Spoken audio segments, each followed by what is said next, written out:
All right, I am getting started on the live stream just to give us a heads up on timing. Yes, Um, thanks. so it should be going live right now. All right, I am getting started on the live stream.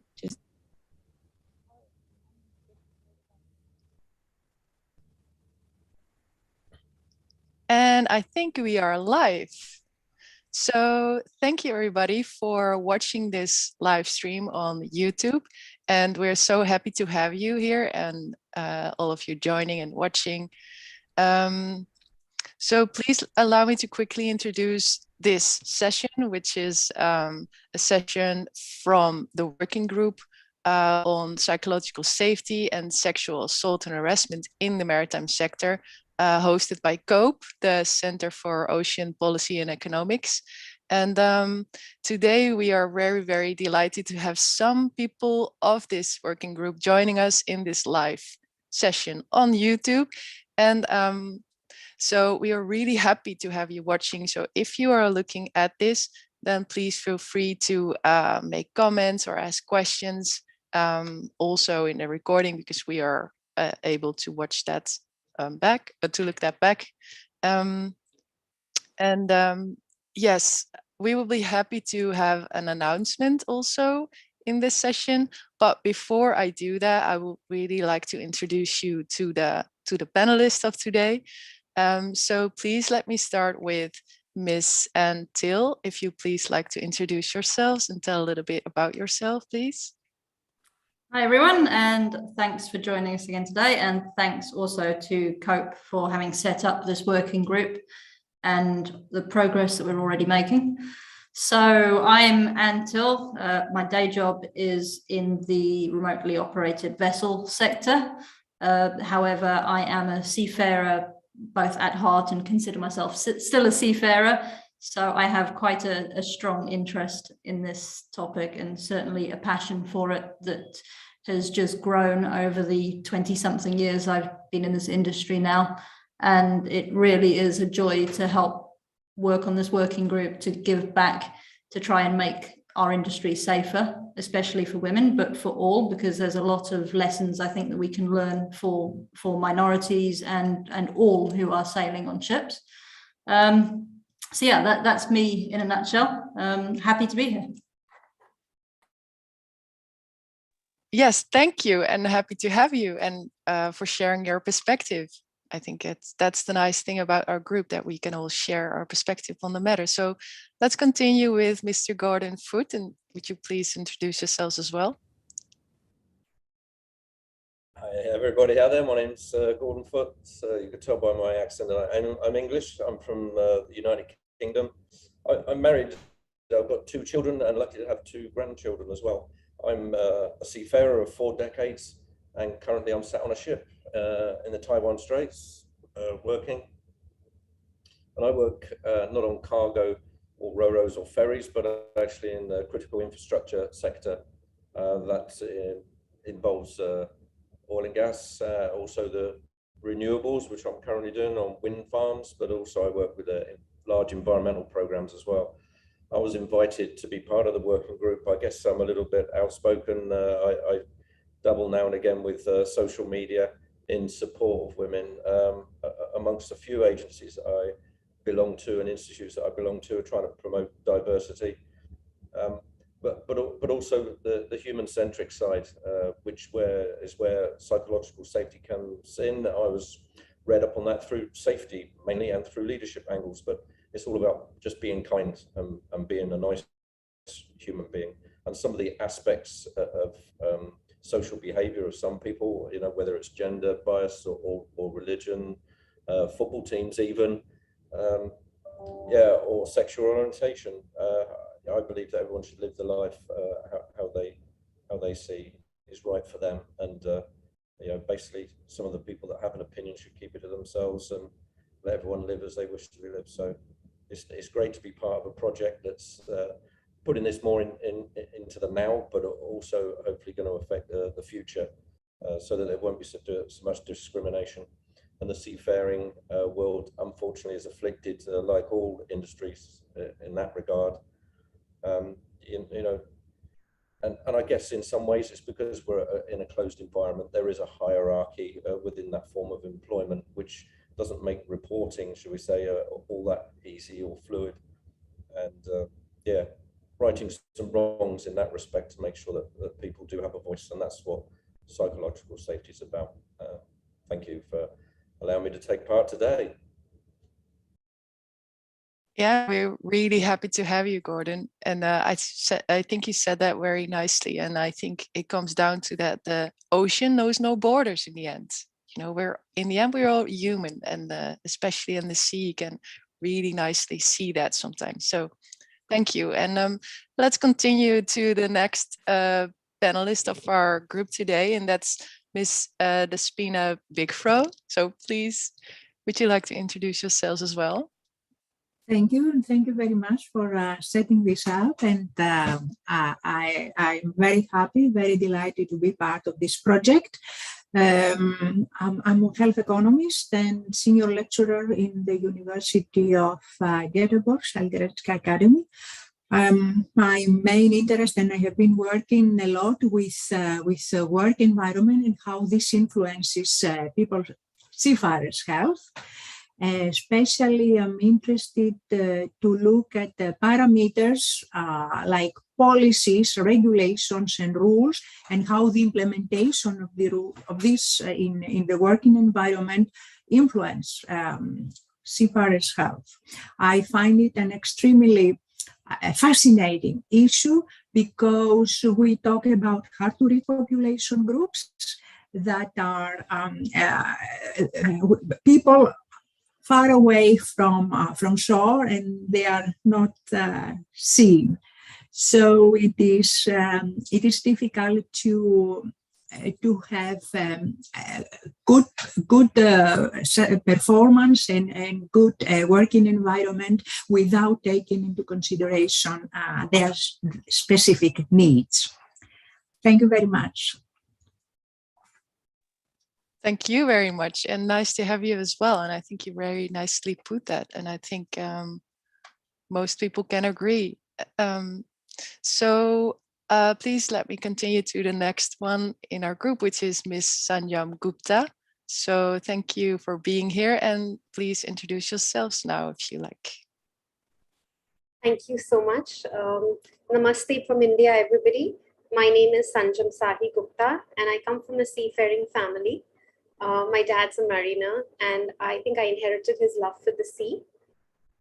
Unfortunately, as I've mentioned many times, when I started my career, nobody told me that this was an option that I could do. And that's one of the regrets that I've had, that I did not pursue this.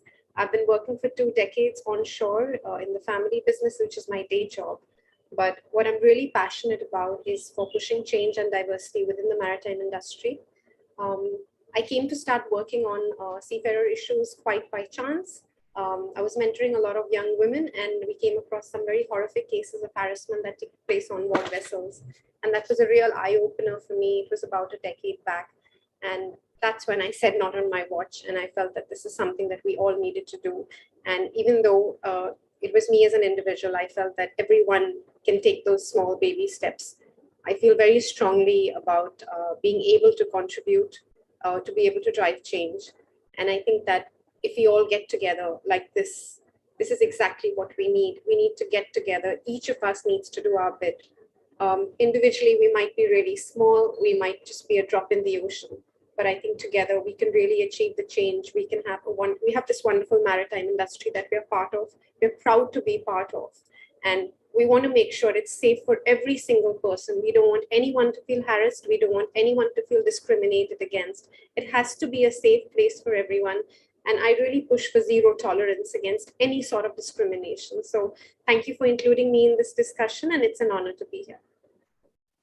It's an honor to have you, and thank you for saying those nice words. And I think you very nicely put that, you know, you're just one drop in the ocean, but together we are the entire ocean, and we need that, and we're so strong like that.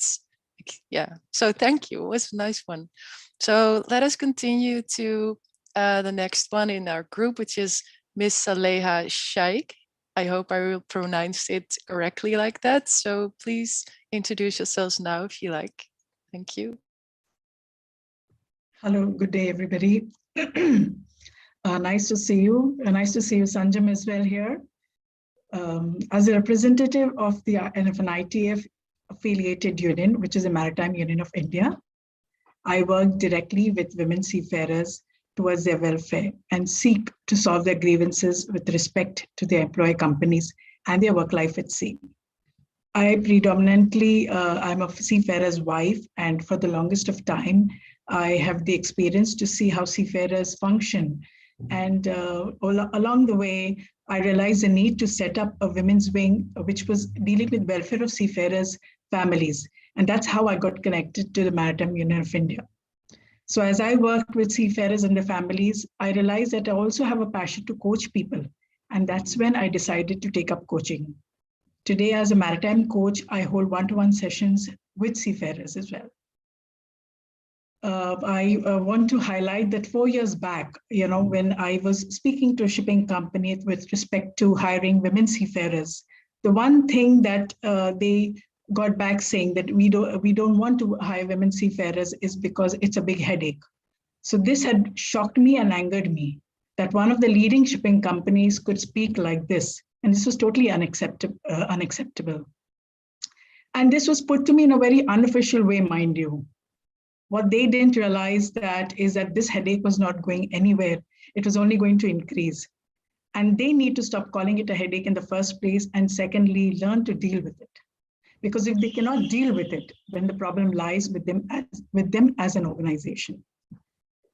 Having compared that situation today, we have quite a few number of shipping companies hiring women seafarers. But the one problem that still is in place is the mental and the physical harassment. As a representative of the union, it has been my experience with women seafarers who face many kinds of harassment issues, and they are discouraged to make a formal complaint to the union. Companies try to hush the matter discreetly, promising that action will be taken and ensure that the victim does not make a formal complaint. So this is a problem that we need to address, that more women would like to speak up, but they're being discouraged in many ways. Perhaps we need more deliberations on what measures are being implemented by organizations worldwide to deal with such issues. For now, yes. I think I can say. Yes, and I think you're totally right. And thank you so much for bringing this up right away. So thank you for introducing yourself and bringing this up, which I think is very, very important. And I think you're totally right. And I'm sure that the people who will watch this will also recognize some of the things you are saying. And it's very good to just give transparency to that, I think. And that's important to raise awareness and transparency to see it. And then if we see it, we can solve it and we can work on it. So please let me go forward with our group. So for the people who are joining us now or are listening in, we have having a working group on psychological safety, bullying, sexual assault and harassment in the maritime sector. And we are sharing our perspective on diversity and inclusion and all the things it could mean to better. So in that regard, we also submitted a paper at the International Maritime Organization, IMO, and that paper was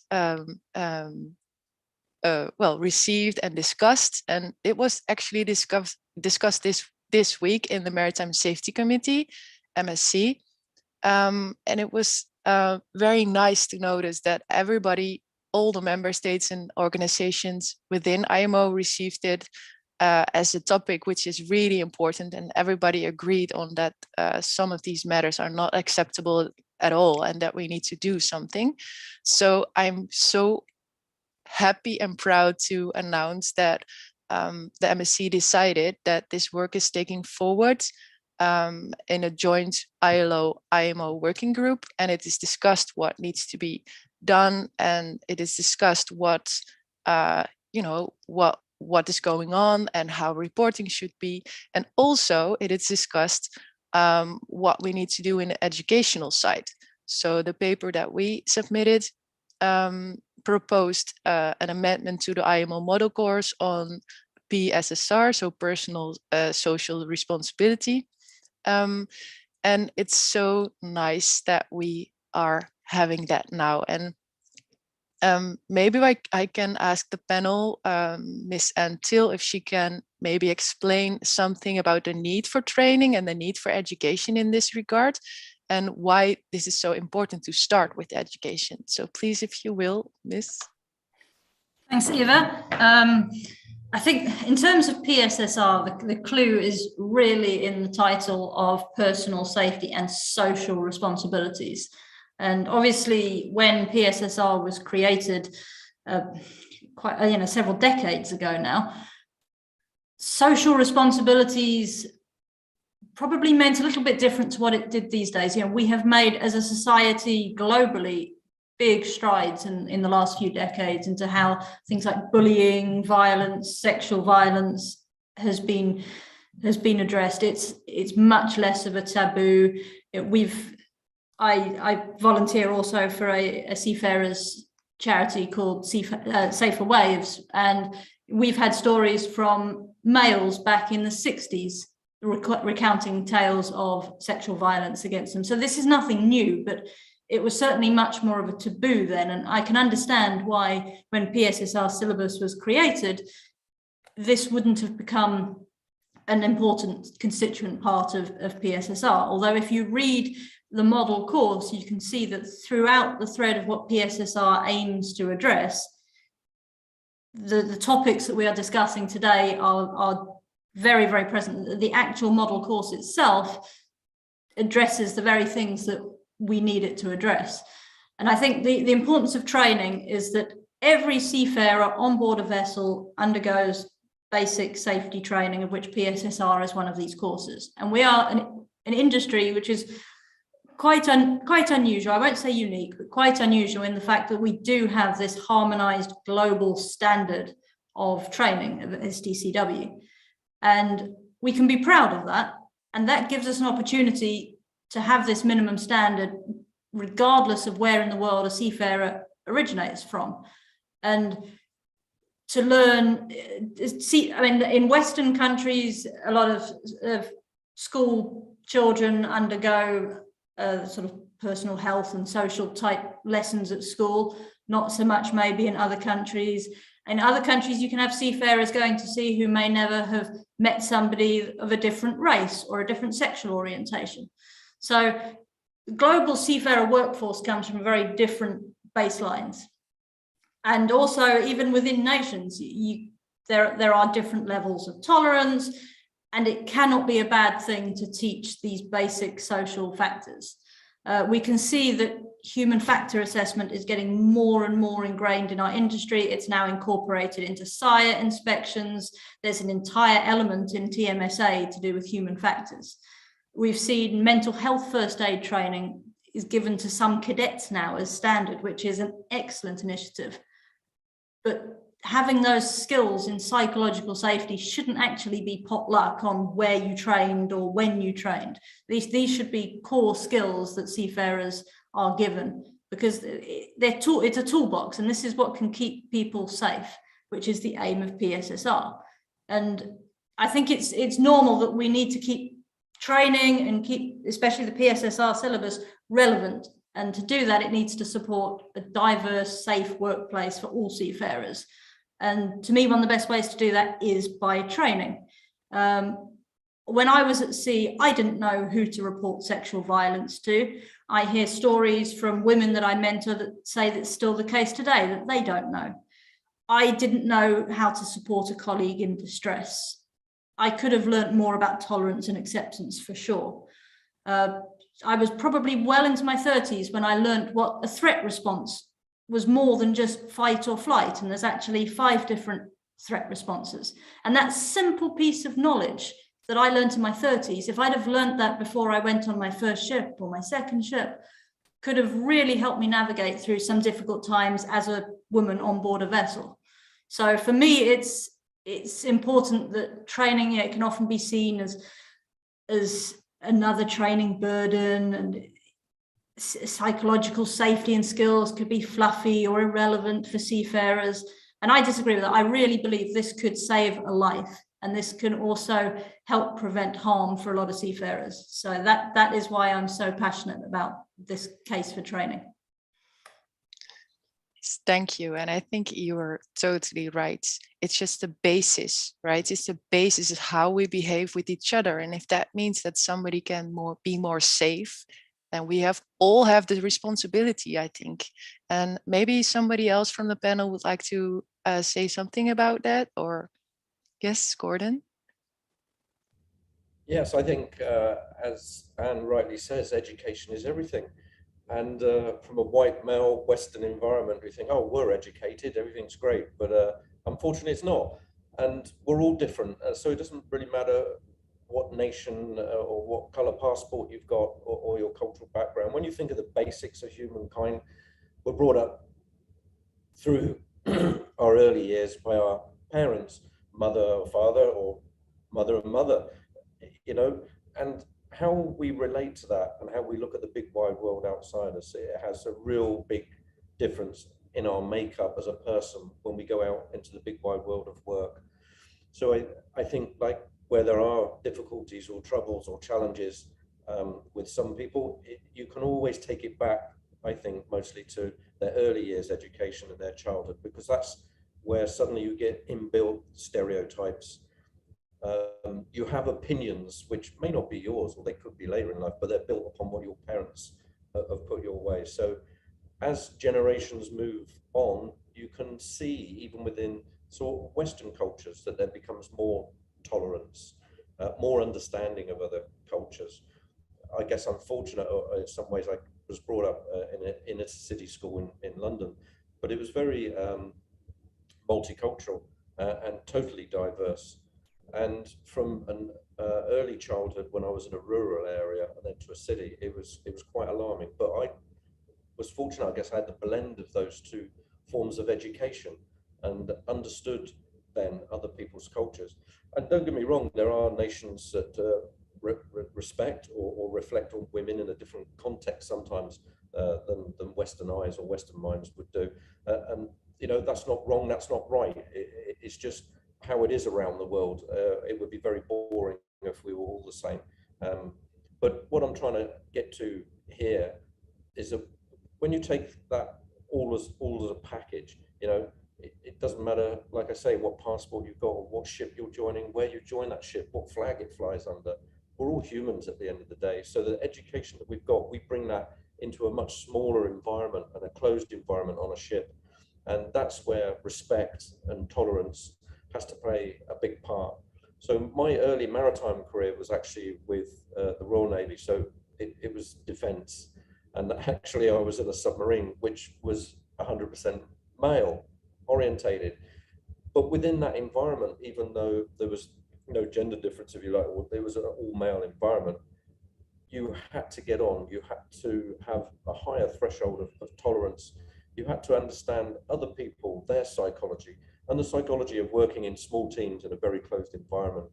And then my last career for the half of my life then has been the merchant navy, where I've been very fortunate to serve with female captains who run a very tight ship, but very fair, and ultimately can do exactly the same job as a male captain could.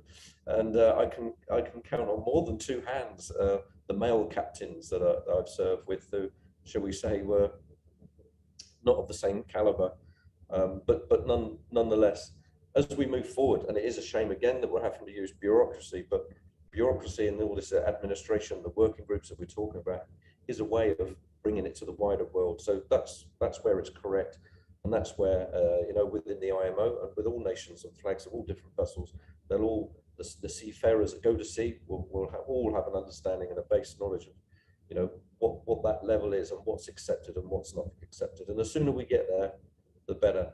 And yeah, 40 years of seafaring, this conversation for me has been going on far too long. Like Anne mentioned, it was taboo at first and there was that absolute silence. But once that's broken and there is that conversation, we actually need action, and we need to move forward as best we can. And if it takes bureaucracy and everyone to come around the table all together, then so be it. That's how we'll achieve it. And I think it'll be a much better world for everyone, especially for those at sea or on shore. when we achieve that to a greater level than what we are now.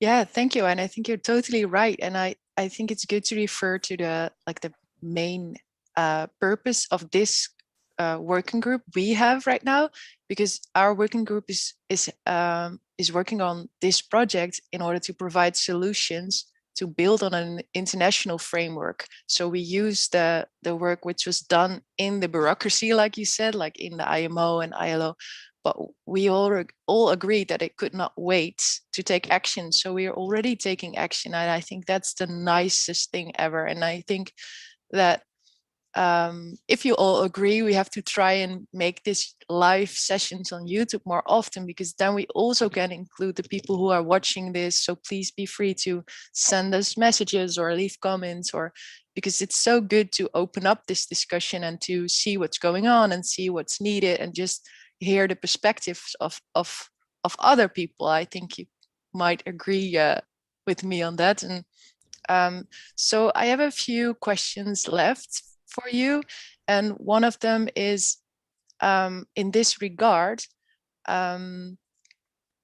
why it is important to promote this training, and why it's necessary to improve the participation of women in the sector, and what does this show us? So does somebody wants to talk about it? Maybe I heard already Saleha or Sanyom. Yes, would you please? Thank you so much, Eva. So first thing I just like to touch upon why education and training is so important. Needless to say, we all are, the maritime industry is a global industry. But there's one thing that's common, that we need to, respect each other. Now, people going to sea are coming from various different backgrounds, and we have to understand the behavior inside of their, what is normal for them. I can say from my experience, in a lot of cases of harassment that I handle, I saw that the seafarers are coming from backgrounds where they have never seen a woman at work and never seen women perform a certain job. That has been the way they have been brought up. That has been the entire world. So for us to suddenly tell them or blame them that you are wrong, we have to understand the psychology of the person, and that is why training is so important. They need to understand what is normal, what is right. They may come from a background where they have never seen a woman work. The role of the woman may be confined to the household, and therefore it is difficult for them to accept that women can do these roles. Therefore, it's important to sensitize them, to make them realize that it is normal. I believe that is a very, very important reason in most of the cases of harassment that I have handled back home, especially in India and in other cases as well. I find that we are we cannot paint somebody saying they are black or white. They're always shades of gray. People are brought up, they come with a certain baggage of their background. So we need to understand that and sensitize that. We cannot merely place women on ships. We have to prepare the ships ready to receive the women. I was working with this ship owning company, and they placed 2 women on their ships without doing any sort of preparation or without sensitizing the male seafarers on board. And it was a disaster. The women did not stay there. So I think everything has to be thought of very well. There has to be sensitization training given. The ships have to be ready to receive the women. And very often we are told women need to be told to do this, women need to be told to that. I'm sorry, women should not be the only ones being told to be defensive, to know how to protect themselves. Rather, I think the education and the training has to be given to everybody, to be told that you have to treat everybody equally. Women are not the problem. As Saleha said, and we work together a lot with Saleha as well, that very often the women being on board is considered a problem. We go to higher authorities, higher officials, and I was also once told in Hindi that if women were to be going on ships, who will look after the home and the children? You have to understand the ideology, and these are policy makers who are thinking in this direction. How do we expect then the seafarers who are going from B and C towns, small towns, never having looked at a woman working? We need to give them that sort of training, the sort of the sensitization, so that they are able to know. And I really believe it's important to emphasize that there has to be zero tolerance for this behavior. We just cannot tolerate. It's 2022, and we've been hearing about these issues for so many years. I think it's about time to let's go easy on anything. We have to say zero tolerance. That's it. That's the only way we're going to be able to go forward. And we have to understand that diverse teams perform better. There's a business case for diversity. As a business owner myself, I have conducted research in 2020 while on shore with Indian companies. We have seen that there is a greater productivity, profitability, innovation, and teamwork. And I think the same would work for seafarers working on ships. There's a greater morale. I think we need to realize that. And if we can make that connection, and if we can make research that proves it, there is no reason why employers, why ship owners would decline to take more women on board ships. Thank you. I think, yes, that deserves an applause. Thank you for saying that. And I think you're totally right. And that the things while I heard you speak was that it's all a team effort, right? And if you work on a ship, you have a very constrict team, and it's very, very important to have a safe team, and you're responsible for everything on board of a ship. So it's really very easy. If you exclude somebody from your team, you're missing out on everything that this person has to offer. And I think we have to notice that women also have a lot to offer also on ships. We're just humans in the end, like men. And I think when we can have this team effort, and when you're part of a group and everybody knows how to behave with each other, you can just make the best of it. And I think that we have so many issues to solve right now in the world, also in the maritime sector, that we can really use this awesome things that also women and other people from other backgrounds who are easily excluded from groups have to offer. And I think, and I was thinking maybe Debbie can say something about this. Yes, thank you. I was thinking that it is necessary to train our people, because seafarers are the assets of the companies, and by doing this we raise awareness to the otherness, if I may use this word, coming from a different background, from a different culture, different religious, gender issues, and then by doing this we promote inclusion. And by promoting inclusion, we also promote operational safety of the ship. However, it is very crucial in my view that employers, companies, the industry, ensure this and promote safety environment in a way that they have to put in place rules and regulations that are respected. And they have to be committed, the upper management, I mean, they should be committed to this.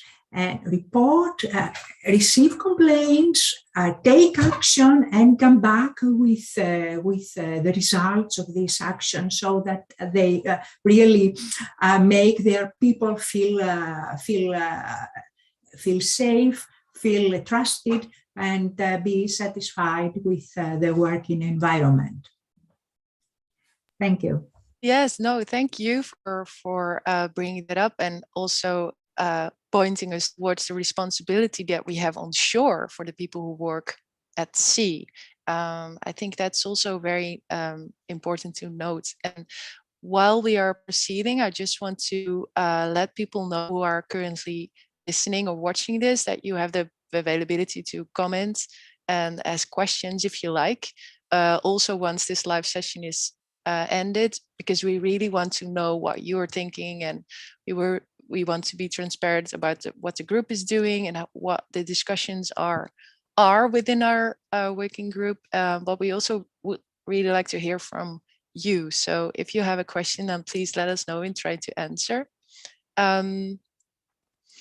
So does anybody else wants to say something about this topic we just talked about, or can we proceed with the next question maybe? Saleha, do you want to say something? Yeah, there's not much left to say because Sanyom and Despina have covered most of the things. Just to add a bit here, that when you look at cases of sexual harassment, when you study them, or even the cases that have come to me, there is generally an understanding that because people come from diverse cultures and from different regions of the world, and they have a different mindset with respect to women, you realize that they need that kind of basic conditioning on how to even be around women. They don't even know how to behave in front of women, let alone how to, how they need to curb their advances. Like I remember one case wherein the seafarer was asked, why did you behave in a certain way? And his response was that, I thought, that lady was interested, and I thought that this was the right thing to do.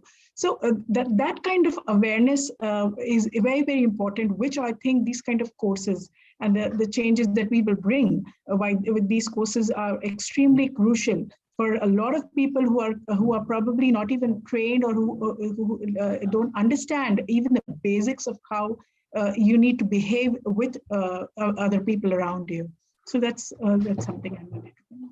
Yes, thank you for bringing that up. And I'm glad Gordon is back. I know Gordon is currently multitasking. So thank you very, very much for doing that and being here. As a seafarer in process, or how do you say?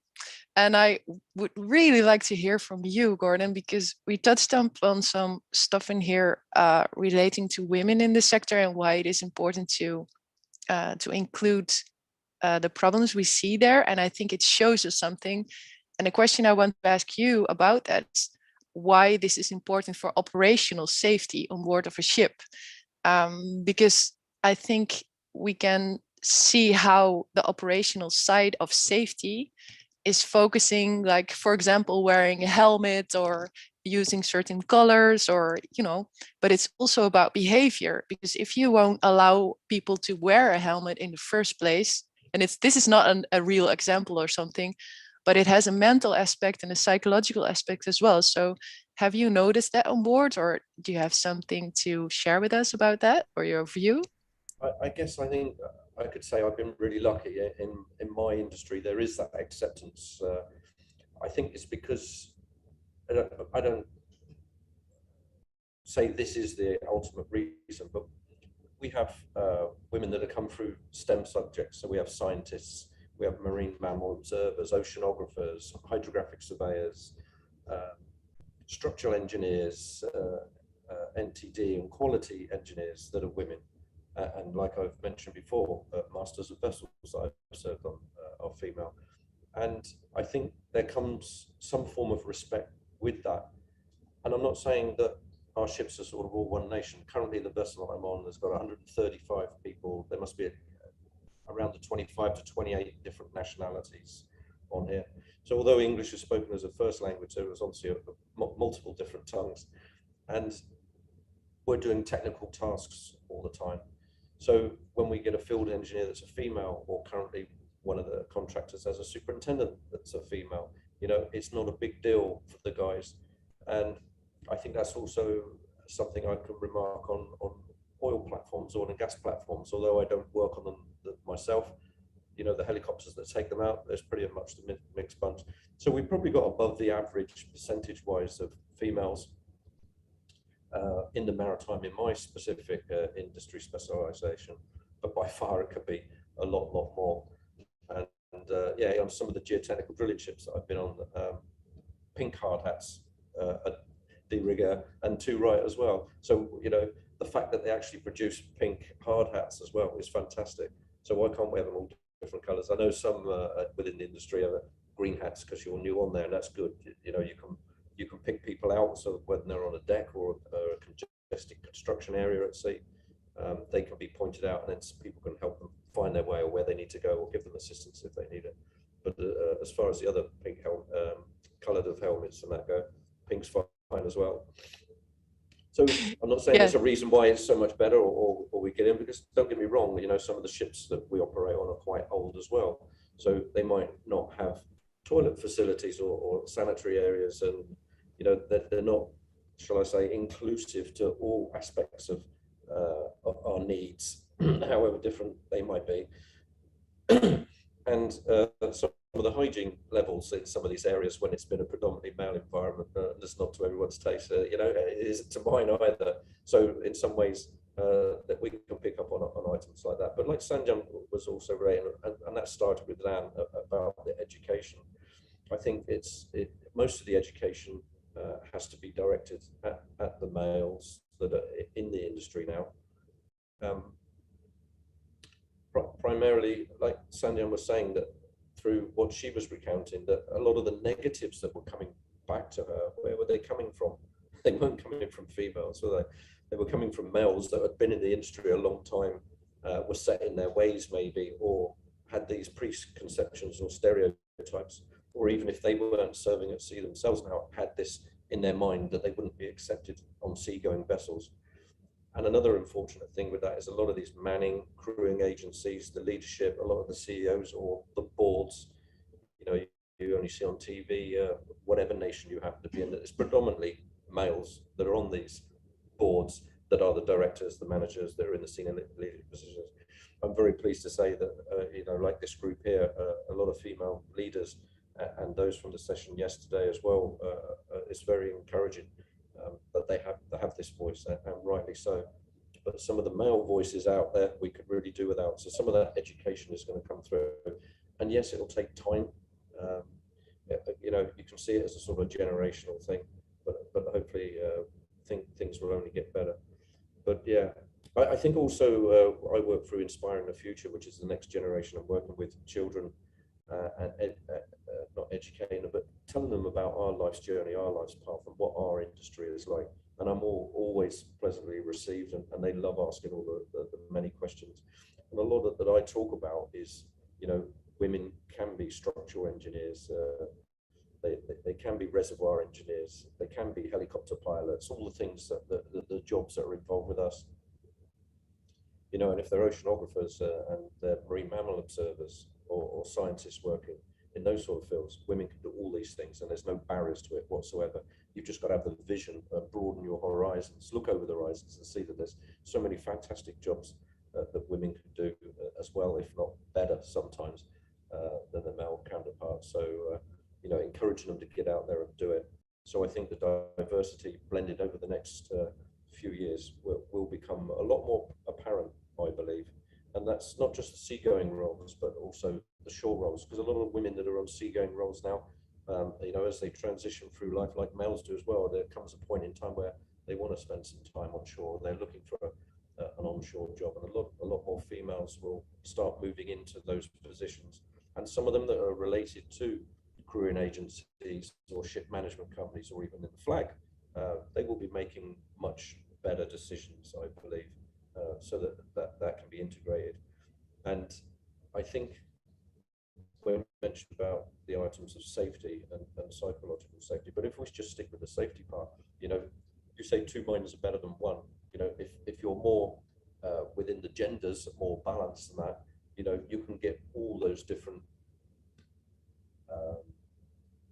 aspects of how everyone has a world view.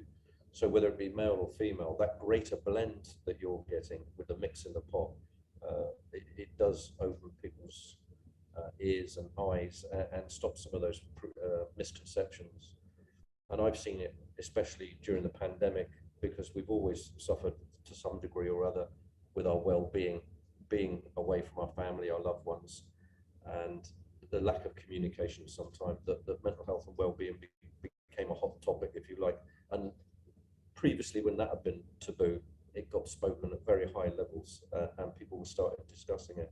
And I think women and their attitudes and their emotions and that bring a lot more to that thinking group. Whereas if it's a male stereotypical view of it, it's we're roughy-tufty, overall wearing guys, we don't suffer from this. And of course that has safety implications, because they'll drive themselves to the wrong place in their headspace, and they'll be out on deck or using heavy machinery or operating cranes out there with the wrong attitudes, the totally wrong frame of mind doing it.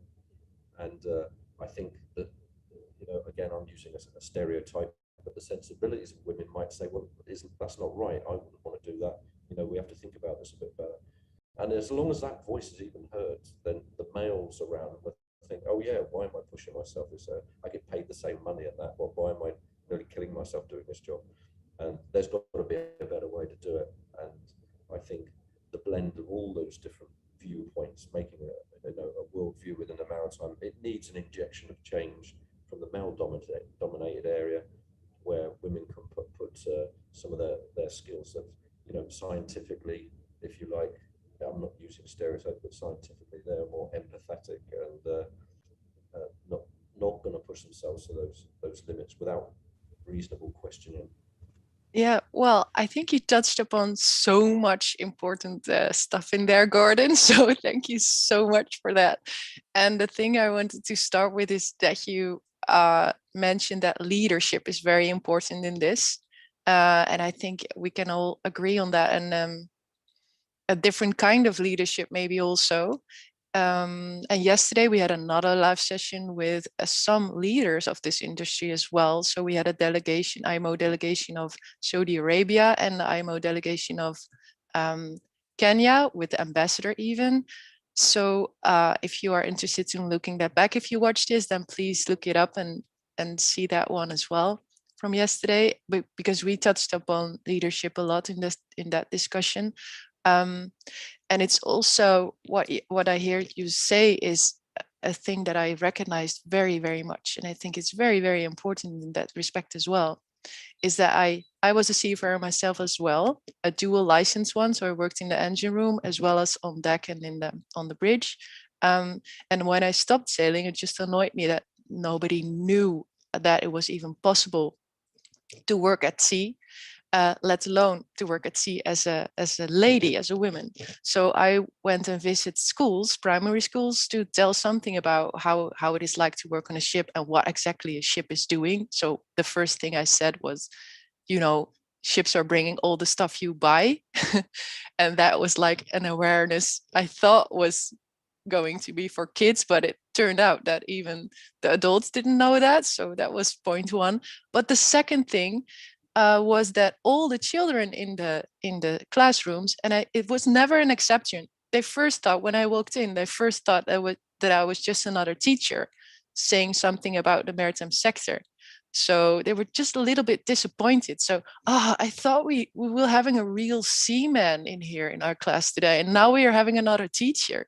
So I said, well, I'm not disappointing you because I have a few pictures of me inside in a boiler suit and in a uniform, and I really did this, and I can tell a lot of colorful stories about the places I visited and the oceans I crossed and the types of ships I worked on. And you can see everybody in the classroom, not only girls but also boys, thinking, oh, so this is a thing I can also do. So this is a sector I can also work in. And I think that's the kind of inclusion we want to bring. So it starts with the nasty stuff. It starts with things which are like intolerable behavior and, setting the boundaries we really need. But it ends up with the really nice stuff in having children, maybe also right now watching this, you don't know, it's on the internet, thinking, oh, maybe I can build on a career in the maritime sector. Maybe I can have a maritime future, and maybe I can be a hydrographical engineer or researcher like Gordon mentioned. And I think that's the nicest thing about what we are doing now, because we're building on a better future, I think. So does somebody has something to add on this or have a comment? Then please do. Yeah, my granddaughter's 3, and she says all the time, "Granddad, I want to go and build wind parks offshore like you do." And I think that is the future. She's already driven to do that. She's going to go there, and she's going to be in charge, and she's going to build those wind parks all around the world for everyone there. Renewable energy. And yeah, like you said, the people don't understand that it's all the things that you buy and shipping around the world. But of course, if from my sector's point of view in the maritime, it's also being able to turn the lights on, run your electric cars, have gas for your home for heating and cooking. And of course, submarine telecom cables. A lot of people don't realize that all the internet and everything and how we're communicating now, the vast majority of it comes through submarine telecom cables, not satellites. Go on, Anne, give it your bit too. Yeah. And I think, thank you. And I think that's so true. And nice to hear your granddaughter is willing to build us those wind parks to have us this sustainable energy. It's so nice. She's going to be the boss. She's going to be the boss as well, because she's already the boss of Granddad. Nice. Yeah, women are strong. I know. So, and I think I saw Anne raise her hand as well. Yeah, I'm conflicted now because there's too much to build on, because I wanted to build on Gordon's original pieces about safety, but I'm also very passionate to say that this is why it's so important that we're building safe building blocks for the future, because we are talking about kids that may watch this now, or they may be watching this in 10 years time or more. You know, we know how things are immortalized on YouTube. And yeah, I would vote that we definitely need more sort of Lego toys and Meccano of wind farms and vessels and all the sort of good stuff to get boys and girls interested in our industry, because it is an issue. But going back to why addressing bullying and sexual violence and sort of the murkier side of this great piece that we have, that diversity is starting to happen in the industry. To me, it's exactly what Gordon was alluding to about safety, insofar as I think no matter what industry we're in, or even we can think back to times at school, if we've been bullied, we know how, even if you're just bullied, even taking out sexual violence, just talking about bullying, it affects your performance. And somebody who is being bullied, or somebody who feels threatened on board, whether that's physically, emotionally, sexually, that person is not performing safely. They're not performing at their best. They're certainly not efficient for the ship owner, but they're putting themselves and their colleagues potentially at risk. And it's through no fault of their own, because let's be clear, it's the actions of other people that are making them feel threatened or be a direct threat. And I was actually reflecting on this a few weeks ago. I was going through a storage container full of quite a lot of junk that's been there for too long.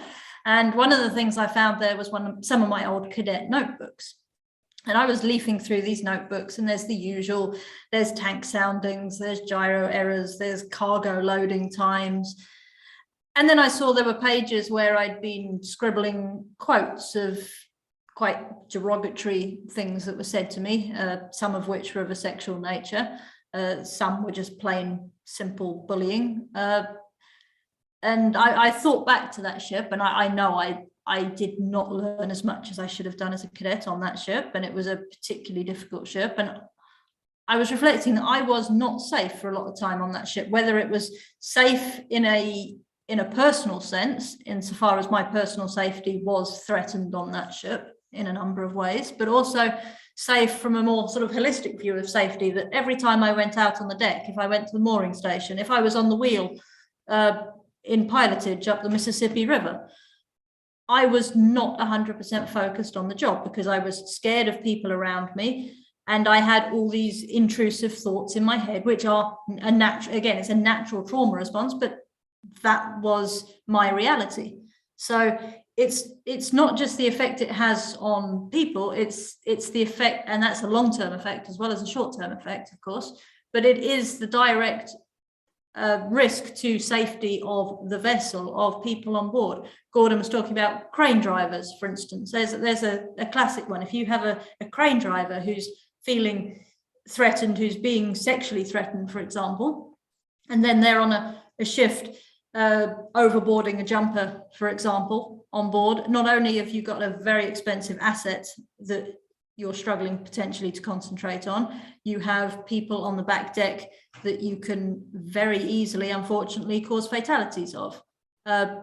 Whereas that would not be you would not be the direct cause, because if we go back to a root cause analysis, it would be very clear that, again, we're talking human factors, we're talking psychological safety. So I really believe, and this is why, again, I believe that the IMO and the ILO should really treat this with high importance, because this is not just the psychological safety of individuals involved. And obviously there were discussions around the Midshipman X disclosure and other disclosures, but this is the safety of all seafarers that we're talking about. Yes. And thank you so much for saying that, because that's exactly what we need to hear. I think how it touches on operational safety. And I think Gordon and Debbie both want to say something about this. So. Yes, if I may start with a very quick comment. Industry has to compete with other trades in order to attract seafarers now, and we saw this couple of years ago by trying to attract women on board. And to do so, they have to make sure that they provide a psychologically safe environment and without mobbing or harassment, and also a safe environment where people could thrive, which is very important if we think that we deal now with shrinking new generations. So what are the tools for the industry? How the industry is going to compete with other trades in order to attract women and men in the profession? Thank you. And that's, I think, everybody watching this, please show this session to other people as well, especially if they're ship owners as well. Like you said, the whole industry needs to be on board with it. And I think Gordon also wanted to say something in this regard. Quickly, it was a shout out off the back of what Anne said, especially the safety related, which is a very big concern of mine and the leadership here, controlling what is critical infrastructure, but risk assessed, of course, but a high risk environment. Is that psychological safety, or the psychology behind that, is all about the inherent trust and the ability to be able to speak up. And it doesn't matter what hierarchy you've got or if you haven't got, what position you are from the lowest to the highest, you should have that voice. And I, for one, use my voice to be an ally. And there's a lot more of us out there now using that voice, and this is just part of it. So change will come. It might still be a little bit slow, but it will come. It will be for the better, and not only for safety, but it'll be for the right reasons. Yes, and thank you so much for saying that. And I regret very much that we're almost closing the hour, so we have to wrap up our discussions. But I would really like to propose that we do this more often with representative from our working groups, and talking about this important topics and opening up the discussion. And I thank you so much for joining us and being a participant of this meeting, everyone, and also for watching this and for sharing this video with other people, because I think it's good to spread the awareness about what was said during this session. And I thank you so much. And I would like to give the opportunity now for anyone on the panel to say something if they would like to, because we have 4 more minutes, so that is possible if you like. Thank you, ladies, for inviting me. It's been an absolute pleasure. And like I said just now, just the ability to be able to use your voice to let everyone else out there not consider it a taboo, not to stay quiet, but to be an ally and support both the working group and the fantastic work that we're doing here now, but in every walk of life, and on the vessels that you're serving on, or the management companies addressing these issues. To please go ahead, do it with bravery, and be an ally. Thanks. Thank you so much, Gordon. And I think I totally agree. Saleha? Yeah. I just want to add that it's really nice to have these kind of discussions and deliberations on these subjects. The more we discuss, the more solutions we will be able to come to. And we discussed earlier, that we were not prepared to have women seafarers on board, so we didn't know what kind of problems we will face. But with time, with the kind of cases, with the kind of feedback that we get from companies and from seafarers themselves, a lot more can be done. So it's important that these kind of platforms are built. Thank you so much. Yes, and thank you so much for being a part of it and speaking out and raising your voice as well and sharing your perspective.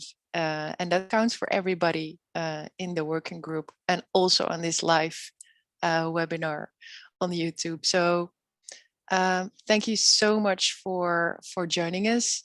And if there's no other comments I want to just make sure that everybody said what they wanted to say.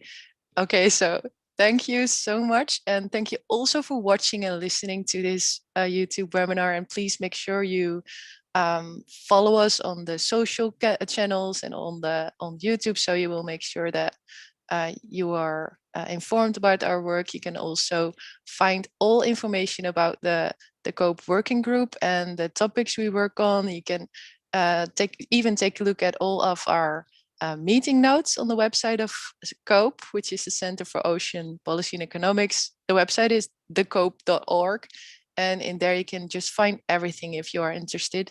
So thank you so much for watching, and I will be happy to have another session in the near future, and I will hope you have a nice day, everyone. Bye bye.